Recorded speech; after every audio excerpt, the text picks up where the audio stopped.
when you're filming on a 5.8K in ProRes RAW, this is 12-bit, by the way, you get an amazing value, something that you can really compare to ARRI, Alexa, LF, basically.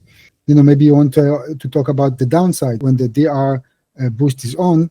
So dynamic range is much better, but of course there's some limitations. Yeah, not just dynamic range. I mean, to be a bit more specific here, you mentioned that it's close to Alexa Mini LF. I mean, we are talking about 13 to 14 stops of usable dynamic range, which is unheard of from any camera in this price bracket. I mean, we just haven't seen it.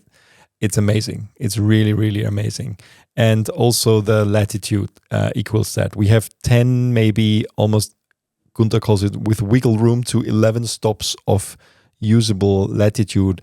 Now, what is latitude? We mention this every time, but I think it's important, is basically when you over and underexpose your image, you can still, with noise reduction, you can push it back to normal and still have a usable image. But there is this huge downside, of course, which means that because of the dynamic range boost, the way these dynamic range boosts work is they combine exposures, essentially. So they read out the sensor quickly and then combine it. That also amplifies rolling shutter issues. Yeah. So you basically double the rolling shutter, or actually slow down. Yeah, it's like twice as slow.